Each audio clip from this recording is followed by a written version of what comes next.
फिनवेल level के इस video में आपका स्वागत है।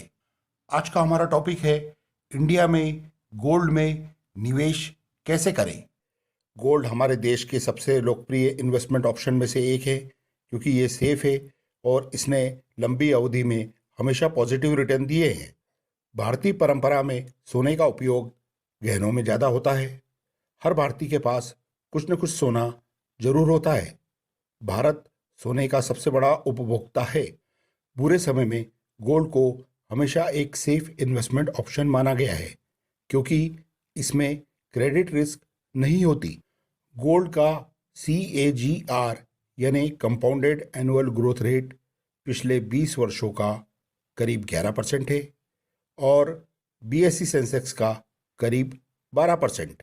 अगर हम 1999 से 2019 तक सेंसेक्स और गोल्ड की CAGR का एनालिसिस करें हर 5 साल के फेजेस का, तो हम ये पाएंगे कि गोल्ड ने पिछले 20 वर्षों में अच्छे रिटर्न दिए हैं, पर 5 वर्षों के ऐसे कुछ फेज है जिसमें गोल्ड ने अच्छा रिटर्न नहीं दिया और सेंसेक्स ने अच्छा रिटर्न दिया। जैसे 2010 से 2015 में सेंसेक्स ने करीब 8% का रिटर्न दिया और गोल्ड ने कुछ भी रिटर्न नहीं दिया। आइए गोल्ड प्राइजेस को प्रभावित करने वाले मेन फैक्टर्स को समझे। गोल्ड डॉलर के मुकाबले नेगेटिवली कोरिलेटेड होता है।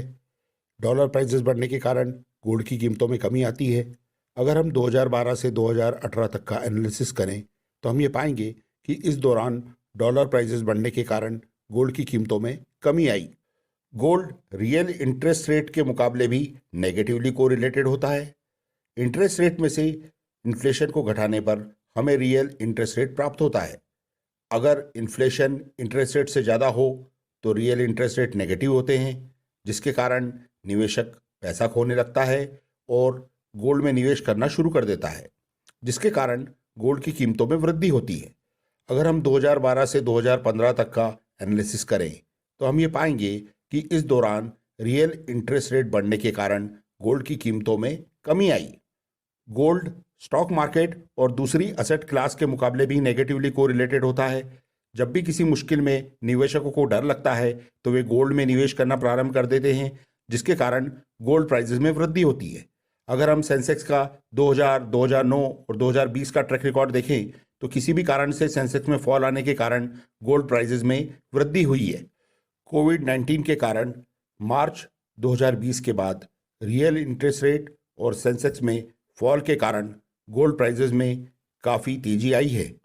सोने में निवेश कैसे करें? सोने में निवेश करने के लिए हमारे पास जो ऑप्शंस उपलब्ध हैं, आइए उन्हें समझें। सबसे पहला, फिजिकल गोल्ड। निवेश करने के लिए कभी भी गहनों का इस्तेमाल ना करें क्योंकि इसमें 20% तक मेकिंग चार्जेस लगते हैं जो आपके रिटर्न्स कम कर देगा। सिक्के आप रेपुटेड बैंक से ले सकते हैं, पर सिक्कों में भी कुछ चार्जेस लगते हैं, इसलिए वो भी आपका रिटर्न्स कम करेंगे। इसलिए निवेश के पॉइंट ऑफ व्यू से कभी भी फिजिकल गोल्ड लेना फ़ायदेमंद नहीं होगा। दूसरा ऑप्शन है गोल्ड ETF यानी कि एक्सचेंज ट्रेडेड फंड। यह गोल्ड में निवेश करने के लिए सबसे अच्छे ऑप्शंस में से एक है। ETF में निवेश करना काफ़ी आसान होता है। इसको आप इलेक्ट्रॉनिक फॉर्म में यूज़ कर सकते हैं।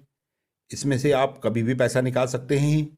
यह म्यूचुअल फंड की ओपन एंडेड स्कीम होती है जो फिजिकल गोल्ड में निवेश करती हैं। इसके चार्जेस काफ़ी कम होते हैं, 1% के आसपास, जिसके कारण आपको गोल्ड से अच्छा रिटर्न मिलता है। इसे आप स्टॉक एक्सचेंज से भी ले सकते हैं, पर उसके लिए आपके पास डीमैट अकाउंट होना चाहिए। गोल्ड ETF उनके लिए ज़्यादा सूटेबल है जो शॉर्ट टर्म यानी कि 2 से 3 साल के लिए निवेश करना चाहते हैं। गोल्ड ETF में SIP संभव नहीं है। तीसरा, gold fund of fund mutual fund. अगर आपके पास डीमैट अकाउंट नहीं है तो आप gold fund of fund mutual fund में निवेश कर सकते हैं। इसके चार्जेस ETF से थोड़े ज़्यादा होते हैं, पर इसमें निवेश करना वैसा ही होता है जैसा म्यूचुअल फंड में निवेश करना। इस पर आपको 3 वर्ष बाद लॉन्ग टर्म कैपिटल गेन का बेनिफिट भी मिलता है। यह उनके लिए सूटेबल है जो शॉर्ट टर्म के लिए निवेश करना चाह रहे हैं। इसमें SIP संभव होती है।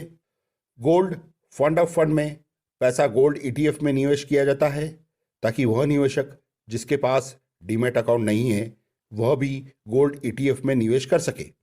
किंतु गोल्ड ईटीएफ से इसके चार्जेस ज़्यादा होते हैं। ईटीएफ के चार्जेस 2.5% होते हैं। फंड ऑफ फंड 0.75% ज़्यादा चार्ज करता है। चौथा, सोवेन गोल्ड बॉन्ड।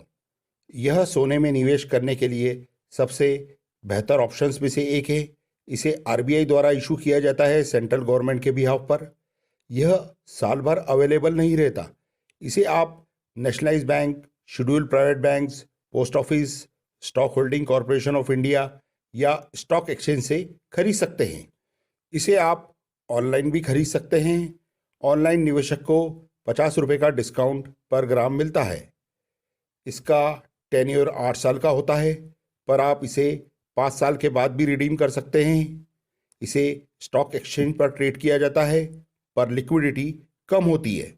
इंडिविजुअल और एचयूएफ मिनिमम 1 ग्राम और मैक्सिमम 4 किलोग्राम तक ले सकते हैं। ट्रस्ट 20 किलोग्राम तक ले सकते हैं। मैच्योरिटी पर इसका गेन टैक्स फ्री होता है, पर इसका ब्याज टैक्स फ्री नहीं होता। सोवेन गोल्ड बॉन्ड का सबसे बड़ा फायदा यह है कि इस पर गवर्नमेंट 2.5% ब्याज पे करती है। इसके कोई चार्जेस भी नहीं होते, तो आपको 2.5% एक्स्ट्रा रिटर्न्स सेंट्रल गवर्नमेंट की गारंटी के साथ मिलते हैं। यह उन लोगों के लिए सूटेबल है जिनका इन्वेस्टमेंट हॉरिजन 5 वर्ष या उससे अधिक है। पांचवा, ई गोल्ड। ई गोल्ड को आप NSEL national spot exchange limited के थ्रू डीमैट अकाउंट द्वारा खरीद सकते हैं। इसे फिजिकल गोल्ड में कन्वर्ट किया जा सकता है। इसके रिटर्न्स गोल्ड ईटीएफ के रिटर्न से ज़्यादा होते हैं, क्योंकि गोल्ड ईटीएफ के मैनेजमेंट फ़ी, कस्टडियन फ़ी जैसे चार्जेस इसमें नहीं होते। इसके चार्जेस नॉमिनल होते हैं, पर आप जब कैश में विड्रॉ करते हैं तो आपको 5% कमीशन पे करना होता है। सिक्के लेने पर भी आपको मेकिंग चार्जेस देने होते हैं। इसलिए लॉन्ग टर्म निवेशक के लिए गोल्ड ईटीएफ में निवेश करना ज़्यादा फायदेमंद होता है। इसे आप स्मॉल क्वांटिटी में भी ले सकते हैं। ई गोल्ड पर आपका गेन 3 वर्ष बाद long term capital gain count होता है और इंडेक्सेशन के बाद 20% की रेट से टैक्स होता है। 3 वर्ष के पहले उसे short term capital gain count किया जाता है और आपके इनकम टैक्स स्लैब के हिसाब से टैक्स होता है। इसे वेल्थ टैक्स में भी काउंट किया जाता है। धन्यवाद।